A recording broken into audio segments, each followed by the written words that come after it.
बोलती पुस्तके. ज्यांना वाचनाचा नाद त्यांना बोलती पुस्तके घाली साद. आमचं चॅनल सबस्क्राईब करा आणि सबस्क्राईब करायला इतरांनाही सांगा.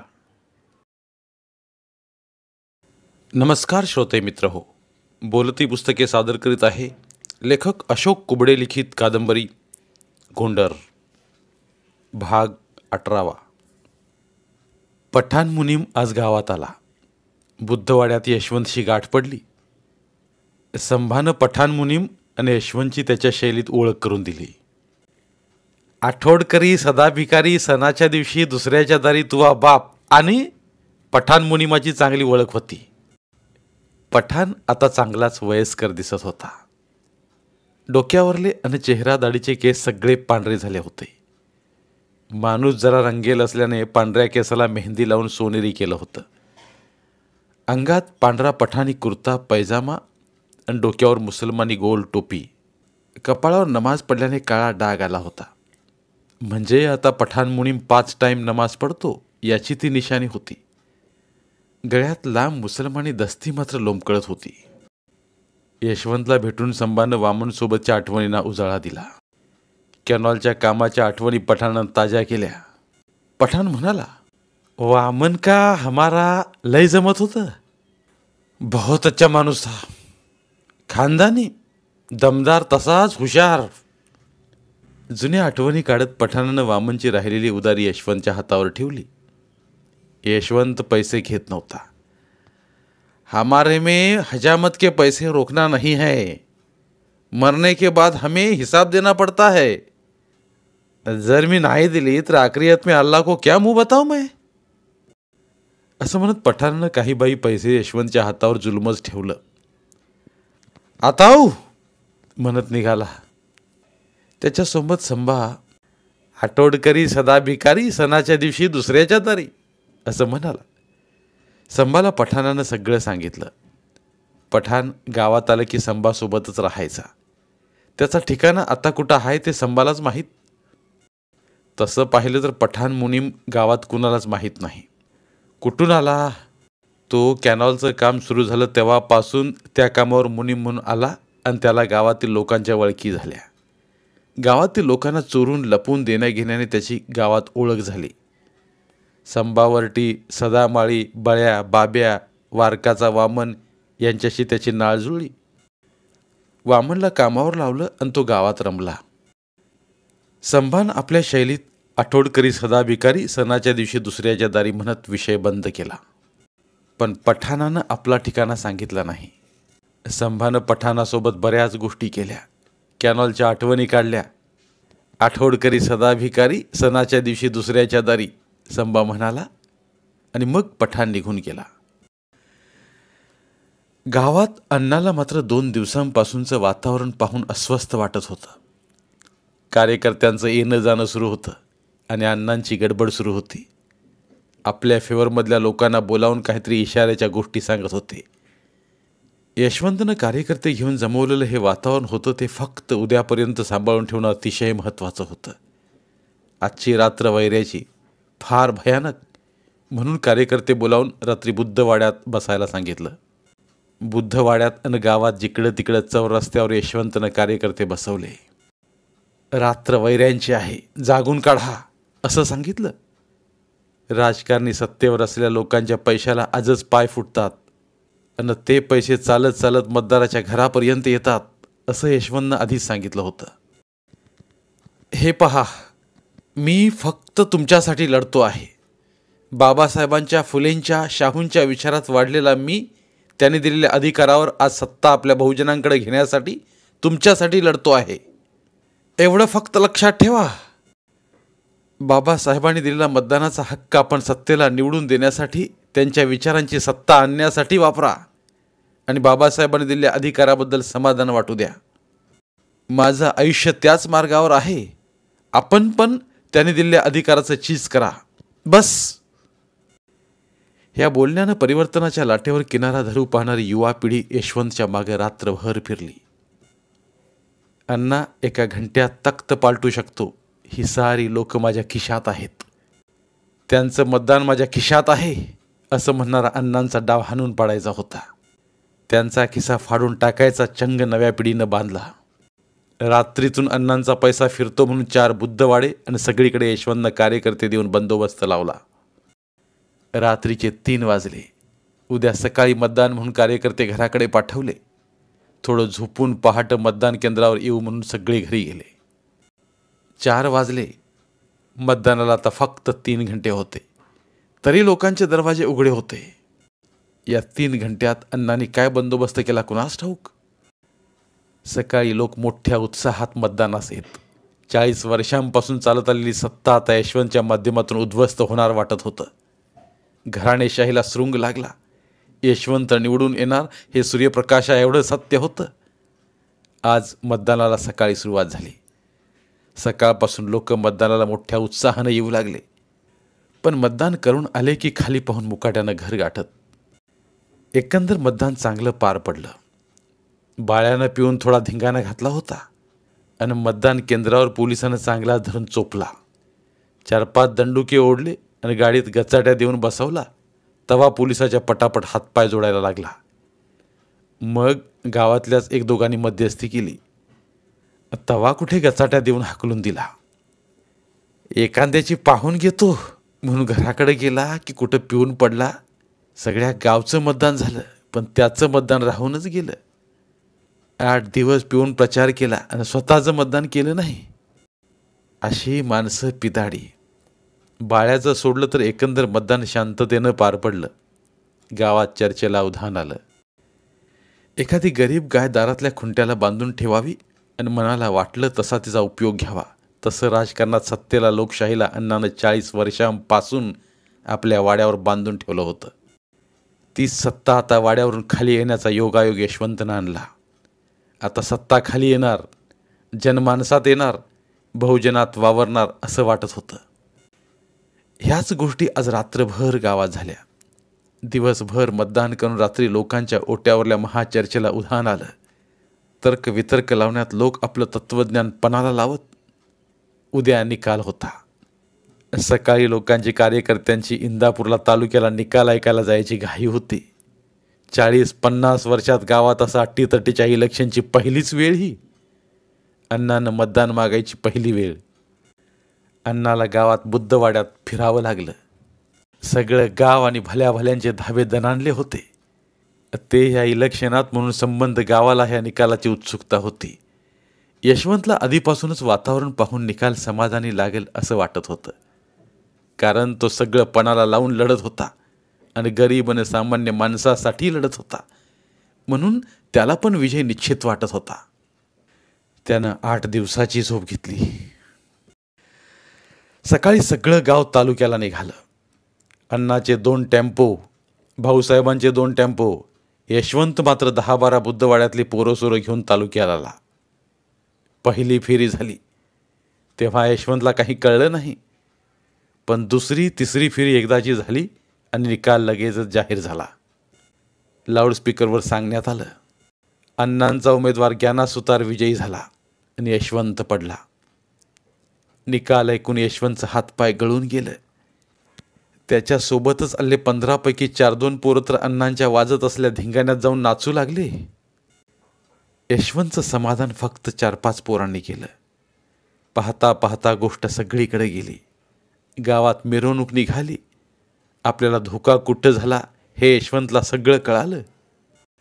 पण आता वैर करून काय फायदा. सत्ता तर जायची ती गेली. अण्णानं मतदानाच्या दिवशी पहाटे 2 तासात सगळा बावळा चंद्र करून पैसा फेकून मतदान मिळवलं. यशवंतला फक्त 17 मतं पडली. सोबतच 50 पोरं होती. त्यांची घरं आणि 4 बुद्धवाडे, काही इतर समाजाची घरं होती. धनगर, सुतार, माळी, कुंभार, मुसलमान, मांग यांची मतं गेली कुठं? कुठं नाही. ती बरोबर अण्णांच्या पैशामागं गेली.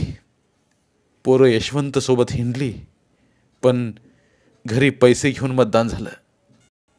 यशवंत अफाट नाराज झाला. आपण त्यांच्यासाठीच लढत होतो. त्यांना न्याय मिळावा, हक्क मिळावा हेच ध्येय होतं. पण असं व्हायला नको होतं. लोकांना विचारांची काही देणं घेणं राहिलं नाही. पैशासाठी काही पण करायला कुठल्या पण थराला जाणारी माणसं यशवंत डोळ्यानं अनुभवली. हे जीवनभर गुलामच राहणार, त्यांना परिवर्तन नको. एकदा शेण खाऊन 5 वर्षे गुलामी करणारी माणसं यशवंतला कळाली होती. यशवंतला बेचैनी झाली. तो घरी आला, आखवंड्या बाजूवर बसला. 4-2 लोक समजुतीला जवळ उभे होते. आता जास्त लोक जवळ पण येत नव्हते, कारण आता अण्णांची सत्ता. त्यांनी यशवंतला सोडलं. 4-5 मात्र यशवंतला धरून होते.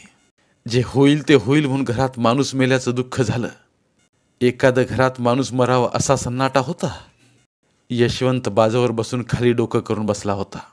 सच्चे कार्यकर्ते तेवढे जवळ उभे होते. त्यांनाही खूप दुःख झालं होतं. रात्र मेहनत त्यांनी केली होती. शेवंताला राहवलं नाही. जवळच बसून होती. तिनं फटकन बोलून दाखवलं, तुला म्हणले होते यशवंता, ही लोक आपल्याला पुढे जाऊ देत नाहीत, त्याला पाहवतच नाही. तू कालचा आमची जिंदगी गेली रे इथं, म्हणून तुला त्याच्या फंदात पडू नको म्हणली होती. यशवंत म्हणला, फंदात पडू नये मला कळतं, पण वाटलं होतं लोकांना कळत नसेल किंवा त्यांना इलाज नसेल, त्यांना पर्याय देऊन पाहावं, त्यांना आधाराचा हात देऊन पाहावं. पण काही नाही. पालत्या घागरीवर पाणी आहे. तेवढ्यात बळी आला. आता पण पिऊनच होता, पण गुपचूप येऊन उभा राहिला. म्हणला, मी चुकलो. मी पहिलाच पिधाडा. पोलीसवाल्यांची जान झाली माझी. मी नाही म्हणत नाही, पण लोक लय भाचर झाले यशवंता. पैसाच्या मागं पळाली सगळी. त्यांना कळलंच नाही भलं बुरं. म्या तर पिऊन शेण खातो असं लोक म्हणतात, पण तू निवडून यावं एवढं माझ्या आत्म्यातून वाटत होतं र. तू हुशार. वामनचा आणि आमचा दोस्ताना त्याचं बी कुठंतरी आमच्यावर वज्ज होतं. पण जाऊ दे, मरू दे बापू. हे सुधारणारे अवलाद नव्हतंच म्हणत खाली मुकाट्यानं बसला. यशवंतला सोबत असलेल्या 5-7 पोरांशिवाय मतं पडली नव्हती. एकाएकानं मळ्याचं सध्या भिव्या ते बेवडे लोक जमा करू लागले. शेवंताच्या बोलण्याचा धागा धरून सध्या म्हणला, आपल्याला हे लोक सुधारू देत नाहीत. त्यांच्याकडं सगळं आहे. रातच्या रात पैसा वाटला. अण्णाला सगळं राजकारण माहीत आहे. एका रात्रीत मतं विकत घेतली. यशवंतला राहवलं नाही. त्याचं काळीज आतून जळत होतं. ज्यांच्यासाठी करत होतो तीच माणसं मतं विकून बसली. मग कोण काय करणार? त्यांच्याकडे काही नाही. ही आमची जात बरोबर नाही. त्याला सगळं माहीत होऊन गेलं. ही माणसं कितीही हिंडली फिरली बोंबाळली तरी 1 तासात आम्ही वाट लावतो. मीच काय, कुणीच या लोकांना सुधारवणार नाही आणि हे लोक पण सुधारणार नाहीत. ही माणसं 5 वर्षे त्याच्या नावानं बोंबलतील, पण शेवटी त्यांच्यात जातील. हे त्यांना माहीत होऊन गेलं. येऊ द्या ना असे किती यशवंत, त्याला काय फरक पडतो? एकाएकानं लोक यशवंताच्या अंगणात जमू लागले. यशवंत मत समाधानपणे समजून मांडत होता. महात्मा फुलेंनी आपलं आयुष्य घालवलं. बाबासाहेबांनी आपली हयात घालवली. जीवन चंदनासारखं झिजवलं. पण हे सुधारले नाहीत. त्यांचा फोटो डोक्यावर घेतला, पण डोक्यात भरलं नाही काही. त्यांचा फोटो उगाळून पितील, पण सांगितलेल्या मार्गावर एक पाऊलही स्वतः चालणार नाहीत. दुसऱ्याला सांगतील, बाबांनी असं सांगितलं तसं सांगितलं, पण अंधारात त्या मताच्या अधिकाराला 500 विकून खातील. हीच यांची हुशारी आणि लाचारी. खरं तर बाबासाहेबांनी मतदानाचा हक्क यांना दिला म्हणजे मौज मजा करण्यालाच त्याचं लायसनच दिलं. ते दाखवायचं, 500 घेऊन दारू मटण खायचं असा समज करून घेणारी अशी मतलबी माणसं इथं आहेत. हे दुर्दैव आहे. ज्या महामानवानं जगायला शिकवलं, माणूस म्हणून जगायचा हक्क दिला, त्या मानवाच्या विचाराला किंवा त्यांच्या दिलेल्या अधिकाराला जर असे विकून खात असतील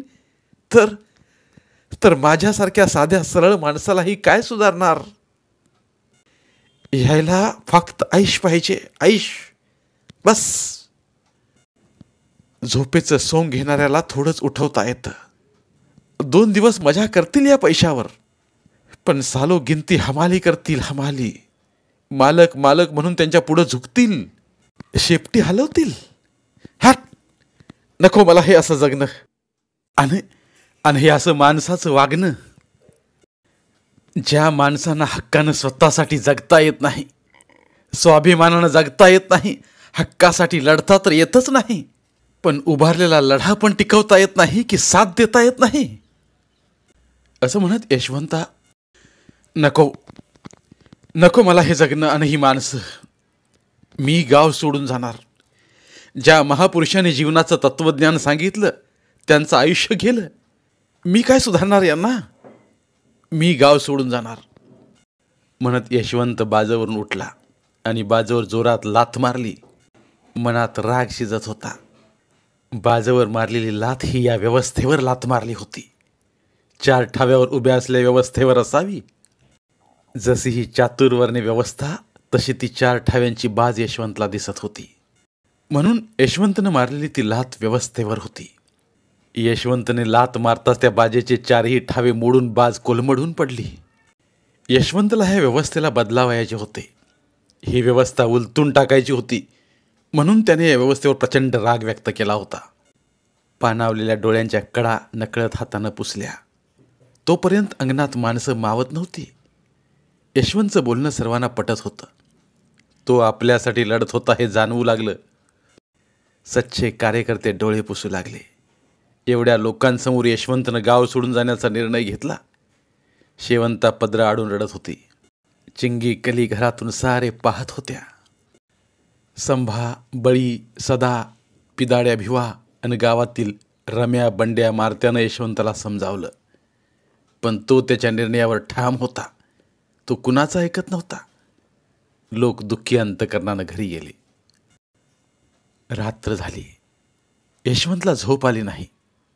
त्याच्या नजरेसमोर उमा दिसत होती. कधी तिचा राग तर कधी लोभ येत होता. खरंच तिचा आपल्यावर जीव होता. ती आपल्याला कधी विसरू शकत नाही. आपण तिच्यावर तिच्या मनाला पटेल असंच प्रेम केलं. आपल्या प्रेमात स्वार्थ नव्हता. पण तिचा तरी कोठे होता? तिचं प्रेम निस्वार्थ, श्रद्धेचं, भावनिक असंच होतं. पण आपल्यासोबतचा प्रत्येक प्रसंग ती आयुष्यभर नक्कीच आठवण ठेवून ते प्रसंग तिला स्वस्थ बसू देणार नाहीत. नेहमी तिला आठवण करायला भाग पाडतील. उमानं आपल्याला जीवनसाथी म्हणून पाहिलं. ते सर्वस्व आपण होतो. या साऱ्या गोष्टीचा परिणाम आपल्यापेक्षाही तिच्या मनावर जास्त झाला असणार. ती त्याचा कसा सामना करत असेल? आपल्या प्रेमाला आपल्याला बरेच बोलतही असेल ती. तिचा जीव आणि यशवंतला तिचं बोलणं, तिचं हसणं, तिच्याजवळ बसून स्पर्श करून बोलणं, हे सारं यशवंतला आठवत होतं. तो पण काहीच करू शकत नव्हता. या सगळ्या गोष्टी अयशस्वी होत्या. तिच्यावरही आज आभाळ कोसळलं असेल. त्या फांदीवरल्या पक्ष्यांची प्रणय सुख आणि ती रिकामी फांदी नक्कीच तिला आठवत असेल. ती माझ्यावर दोष ठेवीत असेल.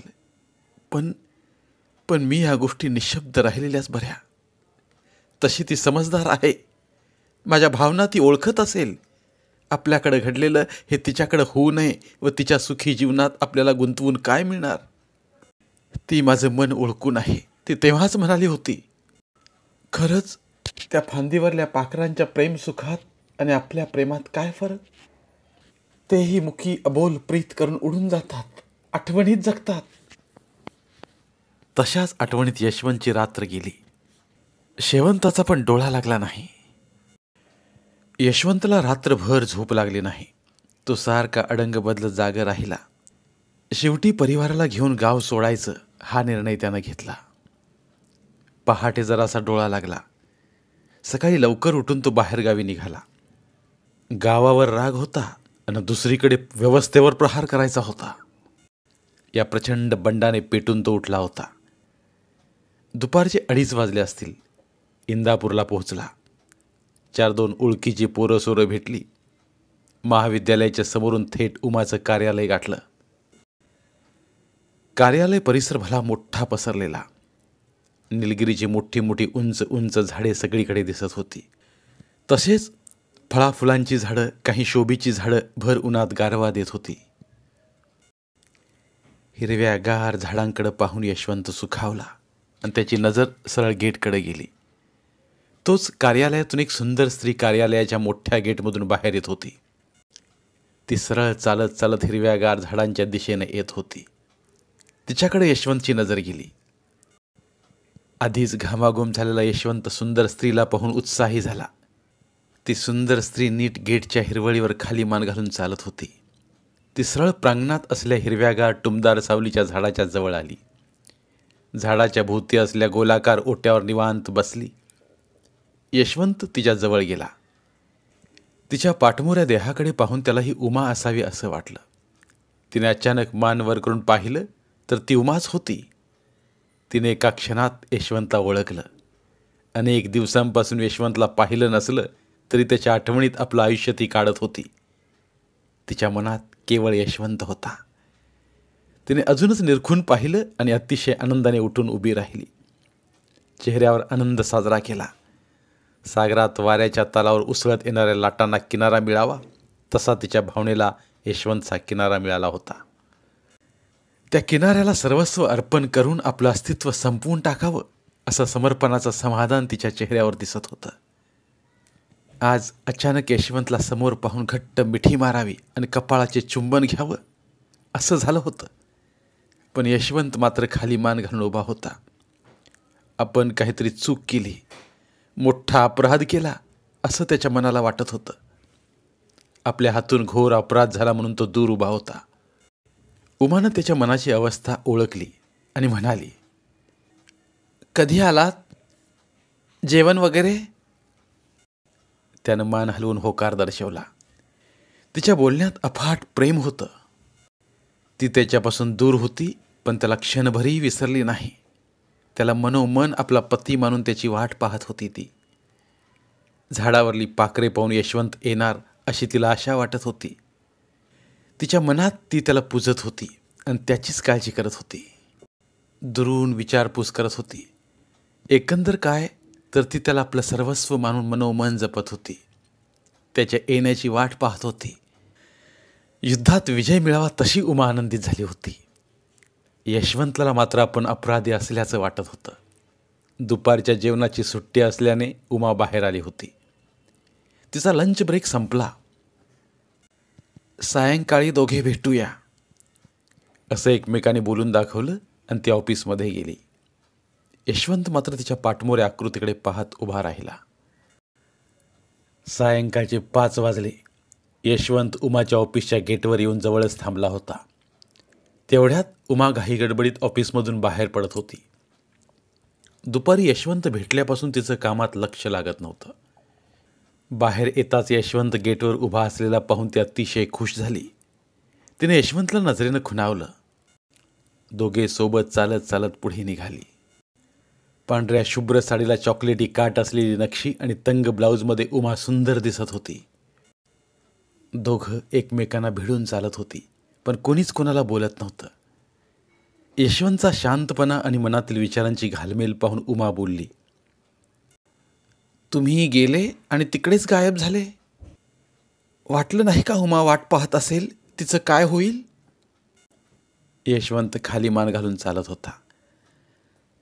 मला माहीत आहे तुमचा जीव नाही माझ्यात, तर काय वाटणार तुम्हाला मग?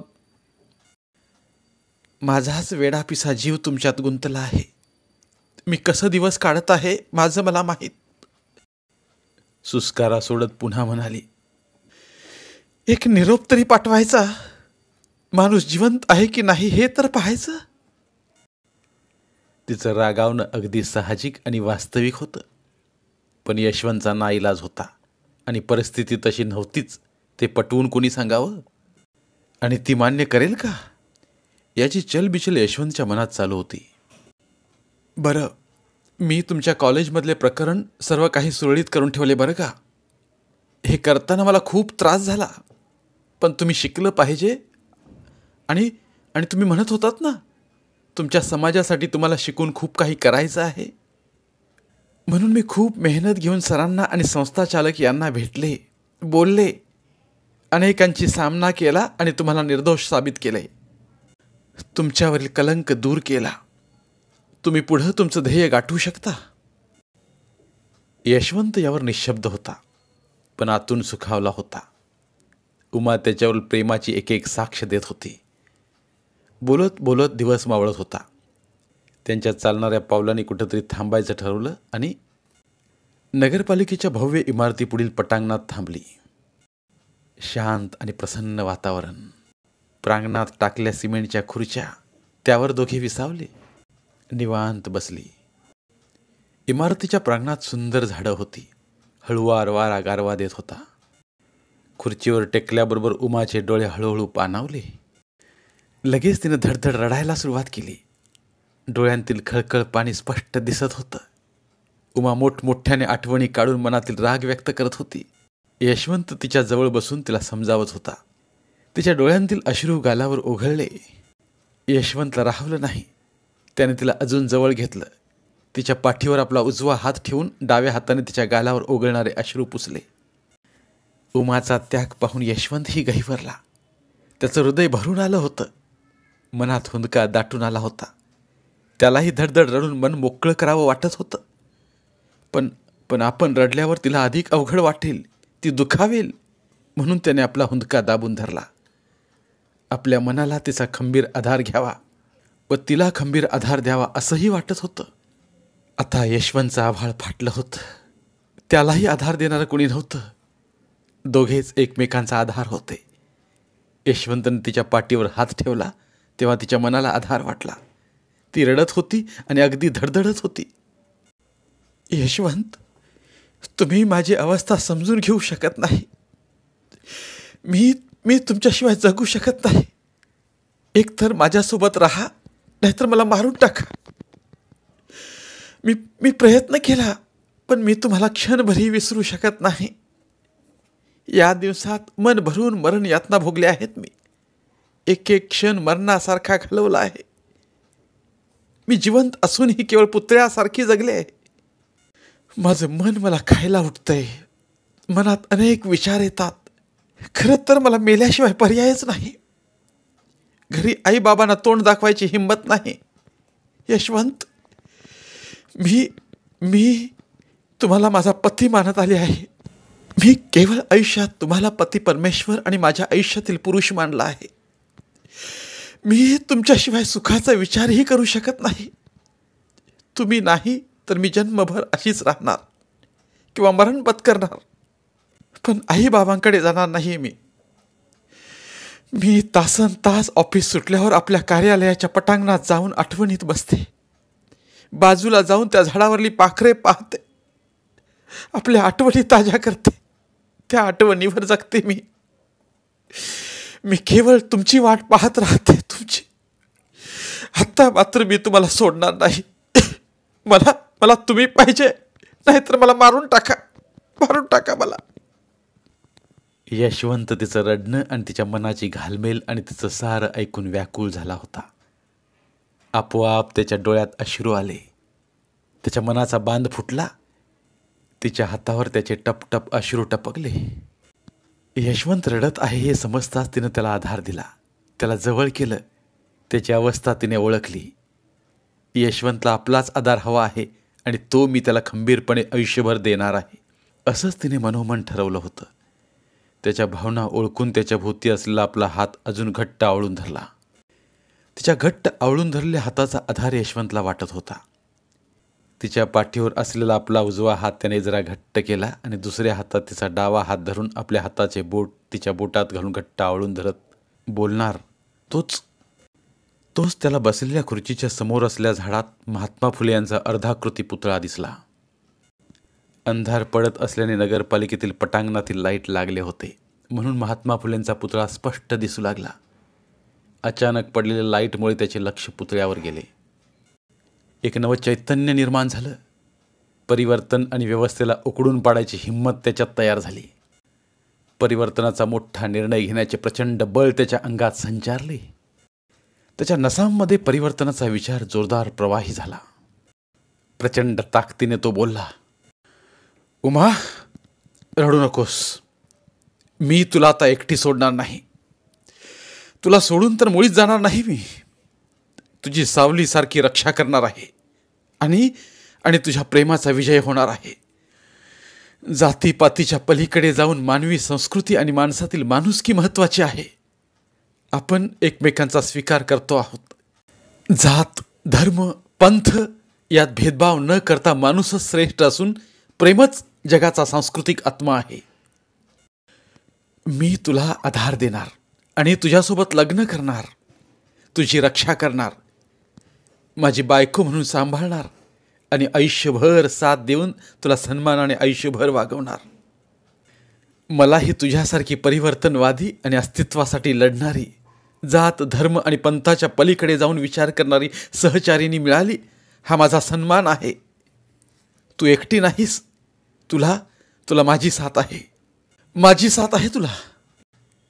आयुष्यात स्वाभिमानाने आणि ताठ मानेने जगण्यासाठी उमाने आपले डोळे मिटले, पुन्हा उघडले. समोर महात्मा फुलेंच्या पुतळ्यांकडे पाहत राहिली. परत दोघांनी एकमेकांच्या हाताला घट्ट आवळले. एकमेकांकडे पाहत त्यांच्या विचारांचा विजय साजरा केला. आपण उद्याच कोर्टात जाऊन रजिस्टर आणि सत्यशोधक पद्धतीने लग्न करणार आहोत, असा यशवंतने शब्द दिला. एक नवा संसार थाटून एक विचार समाजाला देणार आहोत. एक समर्पणाची भावना, एक परिवर्तनाचा विचार आणि अस्तित्वासाठी मानवी जीवनाचा राजमार्ग दाखवणार आहोत आपण. दोघेही उठले आणि परिवर्तनाची, सत्याची आणि अस्तित्वाची लढाई लढण्याचा विचार देणाऱ्या महात्मा फुलेंकडे पाहत दोघांनी एकमेकांना कायमस्वरूपी साथ द्यायचं वचन दिलं. उमा आपली पर्स घेऊन तिच्या रूमच्या दिशेनं निघाली. यशवंत तिच्या पाठमोऱ्या आकृतीकडे पाहत तर कधी महात्मा फुले यांच्या तेजस्वी स्फूर्ती, प्रेरणा देणाऱ्या पुतळ्याकडे एकटक पाहत उभा राहिला. धन्यवाद. आज इथे लेखक अशोक कुबडे लिखित गोंडर या कादंबरीच्या अभिवाचनाची सांगता होत आहे. पुन्हा भेटूया एका नवीन कादंबरीसोबत. मराठीतील प्रतिभावंत लेखकांचं साहित्य, कथा, कादंबऱ्या ऐकण्यासाठी आमचं बोलती पुस्तके हे चॅनल सबस्क्राईब करा आणि मराठी साहित्याचा प्रसार करण्यासाठी प्रत्येक मराठी माणसाला सबस्क्राईब करण्यासाठी आवाहन करा आणि बोलती पुस्तके या साहित्य चळवळीत सहभागी व्हा. आपले पुन्हा एकदा धन्यवाद.